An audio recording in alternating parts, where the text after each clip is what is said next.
আসসালামু আলাইকুম everyone. জেইচআর math হাবে টাইপ ভিত্তিক ম্যাথের আয়োজনে আপনাদের সবাইকে স্বাগত জানাচ্ছি। তোমরা জানো আমরা মৌলিক অসমতা অধ্যায়ের টাইপ ভিত্তিক আকারে ম্যাথগুলো দিচ্ছি। আজকে আমরা খুবই গুরুত্বপূর্ণ দুইটা ম্যাথ সলভ করে দেবো। তো চলো আমরা শুরু করি। তোমরা জানো আমরা টাইপ 1-এ আছি। আজকে 17 এবং 22 দুইটা ম্যাথ সলভ করে দেবো। তো সর্বপ্রথমে আমরা 22 নম্বর যে ম্যাথটা, সেই ম্যাথটা বোর্ডে উঠাই নিয়েছি। দেখো এই ম্যাথটা বলছে যে X Y Z greater than 0 এবং X plus Y plus Z equal 1 হয়, তবে দেখাও যে 1/x plus 1/y plus 1/z greater than equal 9। এখানে ভয় পাওয়ার কোনো কিছু নাই এক্স ওয়াই জেড দেখে। এর পূর্বের ম্যাথগুলো আমরা এবিসি দিয়ে করেছি, এখানে যা শুধু এক্স ওয়াই জেড দিয়েছে, কিছুই না। এখানে তোমাকে পি কিউ আর দিতে পারে, এসটি এগুলো দিতে পারে। ঠিক আছে, এটা নিয়ে ভয় পাওয়ার কোনো কারণ নাই। ঠিক আছে, আমরা যেভাবে নিয়ম অ্যারিথমেটিক মিনের যে যোগত্তর মধ্যক, গুণোত্তর মধ্যক, হারমোনিক যে মিন যেভাবে নিয়ম, সেভাবে তুমি সলভ করবা, অ্যান্সার হয়ে যাবে। ঠিক আছে, একটু খেয়াল রাখতে হবে শুধু। তো এটা আমাদের প্রমাণ করতে হবে। আর এক্স ওয়াই জেডটা 0 চাইতে বড়, আর X plus Y plus Z এর মান দিয়ে দিয়েছে 1। ঠিক আছে, এটা আমাদের কাজে লাগবে। এটা একটু খেয়াল রাখতে হবে যে কখন X plus Y plus Z আসছে, আর সেই জায়গায় আমরা এই 1টা বসাই দেবো। দেখো আমরা জানি যে এখানে একটা লাইন লেখা আছে যে M greater than equal GM.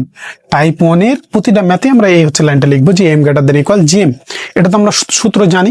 যদি তুমি আজকে ভিডিওটি দেখে থাকো, তাহলে এর পূর্বের ভিডিওগুলো তুমি যদি সিরিয়াল আকারে দেখে থাকো বা দেখে আসো, তো আশা করি তোমার এই অধ্যায়ের কোনো কনফিউশন বা টাইপ 1 নিয়ে তোমার কোনো কনফিউশন থাকবে না। এইটুকু আমি গ্যারান্টি দিতে পারি। ঠিক আছে, একটা ম্যাথ ভালো করে বুঝতে পারলে তুমি বাকিগুলো বই থেকেই দেখে নিতে পারবা। তারপরে যদি কারো সমস্যা হয়, আমার তো ভিডিও থাকছেই। ঠিক আছে, তো চলো আমরা দেখি এখন। তাহলে M greater than equal GM. এখানে একটু তোমাকে টেকনিক নিয়ে ম্যাথটা সলভ করতে হবে। দেখো এখানে 1/x অর্থাৎ এক্সটা ইনভার্স আকারে আছে, তাই প্রমাণের শুরুটা আমাদের ইনভার্স দিয়ে আমাদের কাজগুলো করতে হবে। ঠিক আছে, যেহেতু এখানে 1/x আকারে আছে, ইনভার্স আকারে নাই, কিন্তু আমরা ইনভার্স আকারে ধরে নেব। এক্স ইনভার্সকে আমরা ধরে নিব এক্স ইনভার্সকে আমরা ধরে নিব কি এক্স। ঠিক আছে, তাহলে এক্স ওয়াই জেড তিনটা সংখ্যা যদি হয়, তাহলে আমরা অ্যারিথমেটিক মিন অনুযায়ী কি লিখতে পারি বলতো? X inverse plus Y inverse plus Z inverse. তাহলে এক্স ইনভার্সকে আমি মনে মনে ধরে নিলাম এক্স, ওয়াই ইনভার্সকে মনে মনে ধরে নিলাম ওয়াই, জেড ইনভার্সকে মনে মনে ধরে নিলাম জেড। তাহলে এক্স ওয়াই জেড তিনটা সংখ্যা অ্যারিথমেটিক মিন অনুযায়ী তিনটা সংখ্যা যোগ করেছি, তাই 3 দ্বারা ভাগ করব। তাহলে গ্রেটার দেন ইকুয়াল তিনটা সংখ্যা, তাহলে তাদের জিওমেট্রিক মিন অনুযায়ী তাদেরকে গুণ করব। তা জয়টা সংখ্যা, তার পাওয়ার হবে 1/, তত। তাহলে এক্স ইনভার্স ইন্টু কত, ওয়াই ইনভার্স ইন্টু কত বলতো, জেড ইনভার্স। এর পাওয়ার কত বলতো, 1/3 না, কারণ তিনটা সংখ্যা গুণ করেছি। আমরা এক্স ইনভার্স লিখছি, ঠিক আছে, কিন্তু আমরা মনে মনে ধরে নিচ্ছি কি এক্স। ঠিক আছে, এটা আমাদের প্রমাণের সাথে কাজ করতে হবে, তাছাড়া হবে না। ঠিক আছে, সব সময় যে একইভাবে যদি ম্যাথ সলভ হয়ে যেত, সবকিছু যদি একইভাবে ম্যাথ সলভ হয়ে যেত, তাহলে তো সেটা ম্যাথ থাকতো না, সবাই তো পেরে যেত। একটু তো পেঁচানো কিছু থাকতে হবে, মনে মনে তোমাকে অনেক কিছু ধরতে হবে। ঠিক আছে, মনে মনে অনেক কিছু ধরেই ম্যাথ সলভ করতে হবে। ঠিক আছে, দেখো আমরা এখানে X inverse plus Y inverse plus Z ইনভার্সটাকে দেখে দিব। দেখো X inverse plus Y inverse plus কত, জেড ইনভার্স ডিভাইডেড বাই 3, এটা থেকে গেল। গ্রেটার দেন ইকুয়াল, দেখো এটাকে কিভাবে লেখা যায়, X inverse Y inverse Z inverse. তাহলে এক্স ইনভার্স মানে কি বলতো? এক্স ইনভার্স মানে 1/x আকারে লেখা যায় না? তাহলে আমি এটাকে একসাথেই 1/x ওয়াই জেড আকারে লিখতে পারি না? এদের পাওয়ার কত ছিল বলো তো 1/3। তাহলে 1/3 পাওয়ারটা দিয়ে দিলাম। 1-এর উপর পাওয়ার 1/3 দেওয়া, 1-এর উপরও পাওয়ার তুমি 1/3 দিয়ে তো কোনো লাভ নাই, তাই সেটাকে ফাঁকা রাখলাম। এই এক্স ওয়াই জেড ইনভার্স আকারে ছিল, নিচে লিখে পাওয়ারটা 1/3 দিয়ে ফেললাম। ঠিক আছে, তো আশা করি এতটুকু তোমাদের বোঝাতে পেরেছি। এরপর দেখো আমরা বাকি কাজগুলো আমরা এখন করব। ঠিক আছে, দেখো আমরা আবার দিয়ে শুরু করব, যে আবার হ্যাঁ এখানে হচ্ছে দেখো আমরা এইটাকে হচ্ছে তোমার রেখে দিলাম এবং এটাকে 1 নম্বর সমীকরণ হচ্ছে দিয়ে ফেললাম। ঠিক আছে, আবার দিয়ে আমরা হচ্ছে শুরু করব। আবার অ্যারিথমেটিক মিন অনুযায়ী আমরা কি লিখতে পারি বলতো, X plus Y plus Z by 3 হচ্ছে লিখতে পারি না, greater than equal X Y Z এর পাওয়ার কত দিতে পারি বলতো, 1/3। এখানে এক্স ওয়াই জেড সরাসরি ধরলাম, X Y Z X plus Y plus Z by 3, কারণ তিনটা সংখ্যা তাই 3 দ্বারা ভাগ, greater than equal X Y Z এর পাওয়ার, তাহলে তিনটা সংখ্যা তাই 1/3। ঠিক আছে, এই সমীকরণকে আমরা দেব 2 নম্বর সমীকরণ। এই সমীকরণকে আমরা 2 নম্বর সমীকরণ দিলাম। এবার দেখো তো একটু হচ্ছে চিন্তা করো, যে এখানে কি আছে বলতো, 1/x 1/y 1/z। যদি আমরা এই 3 কে ডান পাশে পাঠিয়ে দিতে পারতাম তাহলে কি সুবিধা হতো? না থাক, আমরা হচ্ছে গুণ গুণ গুণ করার পরে আমরা হচ্ছে পাঠাবো। ঠিক আছে, আমরা 1 ও 2 নম্বর সমীকরণকে গুণ করে দেবো। দেখো 1 ও 2 নং সমীকরণ গুণ করে পাই। দেখো এখানে তুমি চাইলে এই 3টাকে কিন্তু এই গ্রেটার দেন ইকুয়ালের ডান পাশে নিয়ে যেতে পারো, এই 3কেও গ্রেটার দেন ইকুয়ালের ডান পাশে নিয়ে যেতে পারো। তাহলে গুণ করলে দেখো যে এই যে 3 আর 3 গুণ করলে কি হবে বলো তো, এই পাশে যদি থাকতো তাহলে 3 আর 3 9, এই যে 9টা হচ্ছে তোমার চলে আসতে। এটা একটা মনে রাখার প্রসেস বলতে পারো। ঠিক আছে, তা রাখলেও সমস্যা নেই, না রাখলেও সমস্যা নেই। ঠিক আছে, তাহলে 1 আর 2 নম্বর সমীকরণকে আমরা গুণ করছি।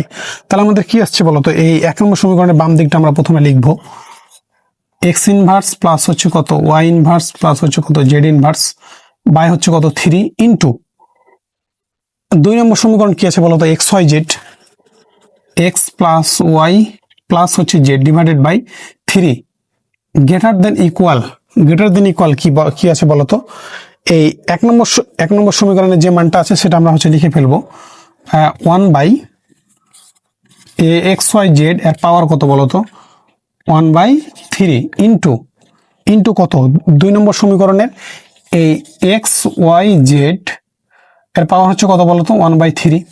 এবার একটু দেখো যে এর পাওয়ার হচ্ছে কত 1/3, xyz এর পাওয়ার 1/3 আর xyz এর পাওয়ার 1/3। এই মানটা নিচে আছে, এই মানটা উপরে আছে, তাহলে এই মান আর এই মান কেটে যায় না? একটু আমাকে দেখে বলো তো, এবার আমরা কি হচ্ছে করবো একটু দেখো তো। তাহলে এই যে বাম দিকের যে অংশটুকু সেটুকু আমরা রেখে দিলাম, কি আছে এক্স ইনভার্স প্লাস আছে ওয়াই ইনভার্স প্লাস আছে কত জেড ইনভার্স বাই হচ্ছে কত 3, আর এই 3 গুণ করলে কত হয় 9 হয়। তুমি 9কে একসাথে লিখে দাও। আর এই যে দেখো X plus Y plus Z এর মান কত দেওয়া আছে বলো তো, X plus Y plus Z এর মান দেওয়া আছে 1। তাহলে তুমি তার মানটা হচ্ছে বসিয়ে ফেলো এখানে, 1 ইন্টু হচ্ছে 1, ব্র্যাকেট দিলে না দিলে সমস্যা নেই, ব্র্যাকেট দেওয়া দরকার নেই। ঠিক আছে, এবার দেখো এখানে কাটাকাটি হয়ে গিয়ে কি থাকে তাহলে বলো তো, 1 থাকে না, গ্রেটার দেন ইকুয়াল 1। দেখো এখানে সহজ যে কাজগুলো করেছি, X inverse plus Y inverse plus Z inverse এই মানটা থেকে গেছে, 3 আর 3 গুণ করলে কত হয় 9, বসাই দিলাম। আর এই যে X plus Y plus Z এর মান দেওয়া আছে কত 1, এই যে 1টা বসাই দিলাম, এই যে এখানে 1টা বসাই দিলাম। এটা যেহেতু মান দেওয়া আছে করার কিছু নেই, তোমাকে বসাতে হবে। আর এটা কাটাকাটি হয়ে কত থেকেছে 1 থেকেছে, তাই 1টা হচ্ছে লিখে ফেললাম। দেখো এই 9টা এই সমানের গ্রেটার দেন ইকুয়াল ডান পাশে আছে, তাই আমরা ডান পাশে পাঠিয়ে দেবো। এবার এক্স ইনভার্সকে আমি কিভাবে লিখতে পারি বলো তো, imply that 1/x plus 1/y হচ্ছে y প্লাস হচ্ছে 1/z। দেখো প্রমাণে 1/x 1/y প্লাস 1/z আকারে আছে, তাই আমরা সেই আকারে লিখে দিলাম। 9টা গ্রেটার দেন ইকুয়ালের নিচে আছে, ও পাশে গেলে কি হয়ে যাবে, উপরে চলে যাবে, তাহলে 9 হচ্ছে তোমার হচ্ছে বসে গেল। এই হচ্ছে প্রমাণিত। দেখো তো বুঝতে পেরেছো কিনা? কোথাও কনফিউশন থাকলে আমাকে জিজ্ঞাসা করতে পারো, কনফিউশন থাকলে কমেন্টে বা আমার স্ক্রিনে দেওয়া নাম্বারে যারা পেইড কোর্সে ভর্তি হবে তারা আমাকে একদম সরাসরি জিজ্ঞাসা করে নিতে পারবে। ঠিক আছে, তো এই কারণে তুমি হচ্ছে 9টাকে যদি চাও 1 আর 2 নম্বর সমীকরণের ক্ষেত্রে ডান পাশে হচ্ছে পাঠিয়ে দিয়ে সমীকরণ বানিয়ে রাখবা। এগুলো কোনো ফিক্স না যে বই যেভাবে করা আছে তোমাকে সেভাবেই করতে হবে, সেভাবে সমীকরণ ধরতে হবে, সেটা কোনো তোমার সে বিষয় না। তুমি ইচ্ছা মতো সমীকরণ বানিয়ে তুমি প্রমাণ করে দিতে পারলেই হলো। ঠিক আছে, তো এই হচ্ছে ম্যাথটা ভালো একটি ম্যাথ ছিল এবং আমরা সহজভাবে একদম উপস্থাপনের চেষ্টা করেছি। আমাদের এখন 17 নম্বর ম্যাথটা হচ্ছে যে একদম সহজভাবে বোঝানোর চেষ্টা করব। তো তোমরা যদি এইভাবে গণিত শিখতে চাও, প্রতিটা লাইন বাই লাইন বুঝে বুঝে সবকিছু ফিল করে শিখতে চাও, তাহলে আমাদের পেইড কোর্সে স্ক্রিনে দেওয়া নাম্বারে আমার সাথে সরাসরি যোগাযোগ করে সর্বোচ্চ ডিসকাউন্ট পেতে একদম আমার সাথে সরাসরি কথা বলে কোর্সে এনরোল করতে পারো। এবং আমরা ক্যালকুলাস 1 একদম ফুল ফ্রি তোমাদের জন্য করে দিয়েছি। আমি কমেন্ট এবং ডেসক্রিপশনে লিঙ্ক দিয়ে দেবো, সেখান থেকে তোমরা একদম ফুল একদম প্রস্তুতি একদম আমরা যে পেইড ব্যাচে যেভাবে হচ্ছে পড়াই সেভাবে হচ্ছে ভিডিওগুলো দেওয়া হয়েছে। তোমরা চাইলে একদম ফ্রি হচ্ছে যে ভিডিওগুলো মেজর এবং নন মেজরদের জন্য আলাদা প্লেলিস্ট বানানো আছে, তোমরা চাইলে সেই ভিডিওগুলো দেখে নিতে পারো। এবং আমার আরও বেশ কয়েকটি ইউটিউব চ্যানেল হচ্ছে গণিত বিষয়ক ইউটিউব চ্যানেলগুলো আছে, সেগুলো সেই চ্যানেলগুলো একটু হচ্ছে যে ডেসক্রিপশন বা আমার হচ্ছে ইউটিউব চ্যানেলে তুমি একটা চ্যানেলের ভেতরে প্রবেশ করলে বাকি গণিত বিষয়ক যে চ্যানেলগুলো আছে সেগুলো তোমরা একটু হচ্ছে সাবস্ক্রাইব করে দিও। তো এখন চলো আমরা এই 17 নম্বর ম্যাথটা সলভের চেষ্টা করব। দেখো এবার আমরা 17 নম্বর এক্সাম্পলটা সহজভাবে উপস্থাপনের চেষ্টা করব। বলছে যদি n বিলংস টু n হয়, অর্থাৎ ছোট হাতের এনটা ন্যাচারাল নাম্বার হয়, তবে দেখাও যে n+1 to the power n greater than to the power n factorial. To the power n into এনটা হচ্ছে ফ্যাক্টোরিয়াল, যেখানে এনটা হচ্ছে ন্যাচারাল নাম্বার। ঠিক আছে, এটা তোমাকে যা শুধু বলে দিচ্ছে যে এনটা ন্যাচারাল নাম্বার। তো এই ম্যাথটা একদম সহজ এবং এটা একটু খেয়াল তোমার হচ্ছে মনে রাখতে হবে। ঠিক আছে, একটু মনে রাখতে হবে। এই ম্যাথটা মেজরদের 18 সালে এসেছিল, তো নন মেজররা চাইলে ইগনোর করতে পারো। আমরা জানি দিয়ে শুরু করব। আমরা জানি M greater than equal GM, এটা আমরা তো আগে থেকে জানি।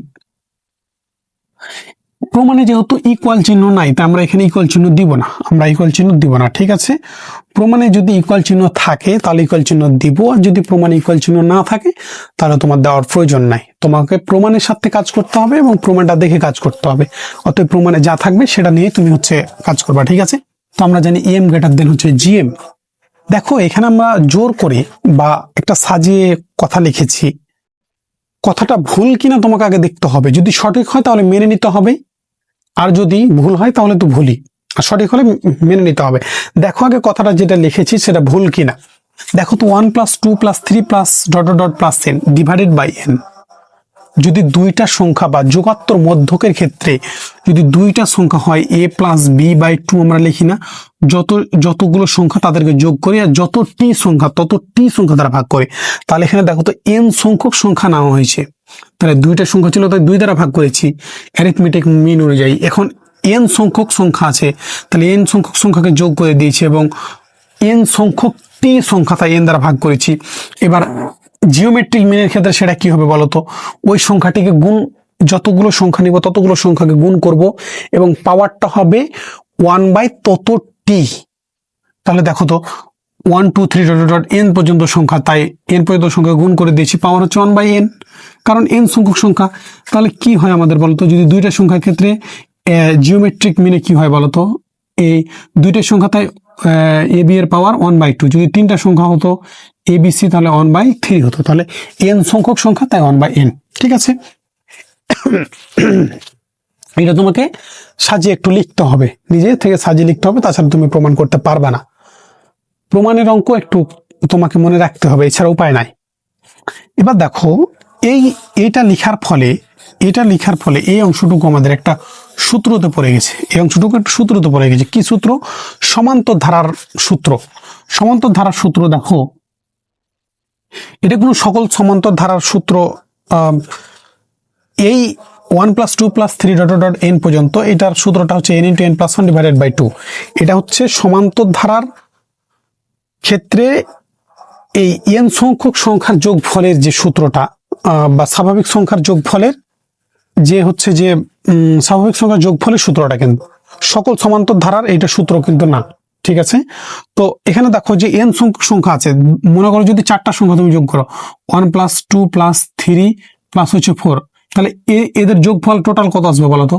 4 আর 3 7, 7 আর 2 8, 9, 9 আর 1 10, তাহলে তোমার হচ্ছে 10 আসছে। তাহলে এখানে n সংখ্যক সংখ্যা তাই n হচ্ছে বসানো হয়েছে। এখানে কয়টা সংখ্যা? 4টা সংখ্যা, তাহলে n এর মান কত বলো তো? 4। তাহলে n × n+1, তাহলে n এর মান যেহেতু 4, তাহলে 4 প্লাস না 4 ইন্টু 4 প্লাস হচ্ছে 1 ডিভাইডেড বাই 2, তাহলে এটাকে গুণ করে দেখো তো না, ক্যালকুলেশন করে দেখো তো। 4 একে 5, 5 আর 4 এর সাথে গুণ করলে 4 5 20, 20 বাই 2, তাহলে 2 একে 2 আর 10 দুগুণা 20, তাহলে কত আসছে বলো তো? দেখো 10ই আসছে। ঠিক আছে, তাহলে আমাদের সূত্রটা ঠিক আছে। সমান্তর ধারা কেন বলছি? এক এক করে কিন্তু বাড়ছে। 2 থেকে 1 বাদ দিলে কত? 1, 3 থেকে 2 বাদ দিলে কত? 1, মানে সাধারণ যে অন্তর সেটা কত বলতো? 1। সাধারণ অন্তর বা পার্থক্যটা কত? 1। তাই এটা সমান্তর ধারার মধ্যে কিন্তু হচ্ছে কাউন্ট করা যায়। ঠিক আছে, তো দেখো তাহলে এই 1 + 2 + 3 ডট ডট n পর্যন্ত এইটুকু সমান্তর ধারার সূত্র অনুযায়ী n × n + 1 ডিভাইডেড বাই 2, এই নিচের nটা এখানে থেকে গেল। এবার দেখো 1 + 2 + 3 ডট ডট n, এই অংশটুকু n ফ্যাক্টরিয়াল লেখা যায়, এই n ফ্যাক্টরিয়াল লেখা যায়, আর 1/n-টা আমরা বসায় দিয়েছি। কেন প্রশ্ন হচ্ছে কেন n ফ্যাক্টরিয়াল লেখা যায় বা কিভাবে n ফ্যাক্টরিয়াল লেখা যায়? দেখো এখানে n সংখ্যক সংখ্যা আছে, তাই n ফ্যাক্টরিয়াল। যদি 3 ফ্যাক্টরিয়াল থাকে তাহলে আমরা কিভাবে লিখতে পারি বলো তো? 3 × 2 × 1, তুমি এটাকে যদি সামনে দিয়ে লেখো, 1 × 2 × 3 হচ্ছে লিখতে পারো না? তাহলে 1 2 3 তিনটা সংখ্যা, তাকে তুমি যদি 3 ফ্যাক্টরিয়াল লিখতে পারো, তাহলে 1 × 2 × 3 n পর্যন্ত সংখ্যা, তাহলে n ফ্যাক্টরিয়াল লিখতে পারি না? যদি এখানে 4 ফ্যাক্টরিয়াল হয় তাহলে কি আমরা লিখতে পারি বলো তো? 1 2 3 4, এটা যদি 4টা সংখ্যা 4 ফ্যাক্টরিয়াল যদি 1 2 3 4 লিখতে পারি, তাহলে n সংখ্যক সংখ্যা n ফ্যাক্টরিয়াল লিখতে পারি। জাস্ট সিম্পল হচ্ছে বিষয়। তো এইটুকু আমাদের হচ্ছে আলাদা বিষয় ছিল, এইটুকু পর্যন্ত তোমাকে মানে একদম ভালোভাবে খেয়াল রাখতে হবে। ঠিক আছে, এরপরে দেখো আমরা এখন প্রমাণের দিকে দেখে কাজ করব। ঠিক আছে, আশা করি তোমরা এতটুকু তোমাদের বোঝাতে পেরেছি। এরপরে দেখো এখানে প্রমাণে আছে না, আরো একটি লাইন হচ্ছে যে শেষ করার পরে আমরা প্রমাণের দিকে খেয়াল করব। দেখো এই n × n + 1/2, এটা আমরা লিখবো n × n + 1 বাই হচ্ছে 2 হচ্ছে লিখলাম, গুণিত দিলাম। n এর নিচে কিছু নাই, মানে কত ছিল? 1 কিন্তু আছে। তাহলে আমরা যখন আলাদা করে লিখি বা গুণ করি তখন নিচেরটা উপরে যায়, উপরেরটা নিচে আসে। তাহলে নিচে 1 আছে, তার মানে 1/n আকারে লেখা যায়। গ্রেটার দেন কি বলতে পারি বলতো? n ফ্যাক্টরিয়াল টু দি পাওয়ার হচ্ছে কত? n, 1/n। এইভাবে আমরা হচ্ছে লিখে ফেললাম। ইমপ্লাই দ্যাট এই n আর an আউট হয়ে গেল, তাহলে উপরে কি থাকলো বলো তো? n + 1 ডিভাইডেড বাই হচ্ছে 2, গ্রেটার দেন n হচ্ছে ফ্যাক্টরিয়াল টু দি পাওয়ার হচ্ছে 1/n। এইটুকু পর্যন্ত আমাদের স্বাভাবিক কাজ চলে গেল। দেখো আমরা আমাদের যে কাজগুলো ছিল সেগুলো আমরা করে ফেললাম। এবার প্রমাণের দিকে একটু আমরা খেয়াল করব। আমরা সাধারণ ক্যালকুলেশন করার পর আমরা প্রমাণের দিকে খেয়াল করব। দেখো n ফ্যাক্টরিয়াল শুধু আছে প্রমাণে, n শুধু ফ্যাক্টরিয়াল আছে, কিন্তু এখানে n ফ্যাক্টরিয়ালের উপর 1/n আছে, পাওয়ার 1/n আছে। তাহলে সেটাকে আমাকে একটু মানে আউট করার চেষ্টা করতে হবে, কারণ প্রমাণ যেহেতু প্রমাণ, তাহলে প্রমাণটাকে একটু খেয়াল রাখতে হবে। তাহলে দেখো, তাহলে 1/n পাওয়ারকে আমি কিভাবে আউট করতে পারি? আমি উভয় পাশে যদি 1 টু দি পাওয়ার n দ্বারা গুণ করি, 1 টু দি পাওয়ার n দ্বারা গুণ করি, তাহলে এই 1/n-টা কি হয়ে যাবে? আউট হয়ে যাবে। তাহলে দেখো এই যে n + 1 বাই হচ্ছে 2 টু দি পাওয়ার কত বলো তো? n পাওয়ার দ্বারা গুণ করে দিলাম। তাহলে দেখো যে n ফ্যাক্টরিয়াল এর পাওয়ার কত ছিল বলো তো? 1/n। আবার একে গুণ করেছি কত পাওয়ার দ্বারা? n হচ্ছে n পাওয়ার দ্বারা গুণ করেছি, যে তুমি এখানে লিখে দিতে পারো 1 টু দি পাওয়ার n দ্বারা গুণ করে। ঠিক আছে, 1 টু দি পাওয়ার n দ্বারা গুণ হচ্ছে করে দিয়েছে। ঠিক আছে, এবার দেখো আমরা কি কাজগুলো করব। উভয় পাশে 1 টু দি পাওয়ার n দ্বারা গুণ করে দিয়েছি। এবার দেখো imply that n + 1 to the power, তাহলে n লিখতে পারি না, বাই হচ্ছে টু দি পাওয়ার n লিখতে পারি না, এই পাওয়ারটাকে আলাদা করে দিলাম। এই উপরে লিখলাম, একবার নিচে লিখলাম। তাহলে গ্রেটার দেন n ফ্যাক্টরিয়াল তো আছে, এটা নিয়ে আমাদের কোনো কাজ নাই। আমরা জানি পাওয়ারে গুণ হয়, তাহলে nটা উপরে আছে, একটা নিচে আছে, তাহলে উপর নিচে কাটাকাটি হয়ে শুধু কি থাকে বলো তো? n ফ্যাক্টরিয়াল থাকে না? একটু আমাকে দেখে বলো তো, তোমরা কি আসলে বুঝতে পারছো? তোমরা যদি ভিডিওগুলো বুঝতে পারো, এভাবে যদি তোমরা ভিডিওগুলো চাও, তাহলে আমাকে একটু কমেন্টে জানিও, কমেন্ট করে জানিও যে এভাবে আমরা ম্যাথগুলো শিখতে পারছি বা বুঝতে পারছি। তাহলে আমি পরবর্তী ভিডিও করতে আগ্রহ পাবো, কারণ এগুলো হচ্ছে অনেক ভিডিও করা কিন্তু অনেক কি হচ্ছে কাজ, একটি ঝামেলাপূর্ণ বা মানে বিরক্তিকর কাজ বলতে পারো। তো তোমাদের যদি উপকারে আসে, তোমাদের উপকারের কথা চিন্তা করেই তো ভিডিও করছি, তাই না? যদি উপকার আসে তোমরা যদি একটু জানাও, তাহলে আমার সবচাইতে ভালো হবে। ঠিক আছে, তোমরা একটু জানালে আমি ভিডিও করতে করতে একটু হচ্ছে যে সাহস পাবো যে না। আর যদি তোমাদের কোথাও সমস্যা থাকে তাহলে আমি আরো আরো আলোচনা করে, আরো পড়াশোনা করে, আরো গবেষণা করে তোমাদের সামনে হচ্ছে ম্যাথ নিয়ে আসবো। ঠিক আছে, কোনো সমস্যা নাই। তো ঠিক আছে, দেখো এবার তো এইখানে আমরা হচ্ছে লিখে ফেললাম। এবার দেখো আমরা কি হচ্ছে কাজগুলো করব। আমাদের টু দি এন ফ্যাক্টোরিয়াল আছে, আমরা এন ফ্যাক্টোরিয়াল হচ্ছে বানাই ফেলেছি।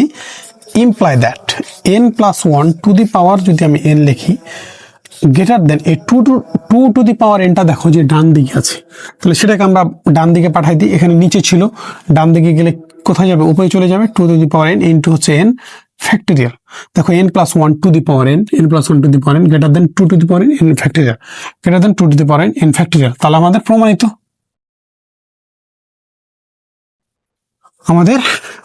এই ছিল হচ্ছে সহজ একটি ম্যাথ, শুধু একটু তোমাকে মাথায় রাখতে হবে। তো ভিডিওটি আশা করি তোমাদের ভালো লেগেছে। ভিডিওটি ভালো লাগলে অবশ্যই লাইক, কমেন্ট, শেয়ার করে তোমার বন্ধুদের সাথে তো একটু আলোচনা করিও, কারণ তোমাদের সহযোগিতা নিয়ে আমাদের হচ্ছে পথ চলা, তোমাদের সাথে নিয়ে আমরা এগিয়ে যেতে চাই। তো ধন্যবাদ সবাইকে। পরবর্তীতে নতুন কোনো একটি ভিডিওতে দেখা হয়ে যাবে ইনশাল্লাহ, যদি আল্লাহ বাঁচিয়ে রাখে। খোদা হাফেজ।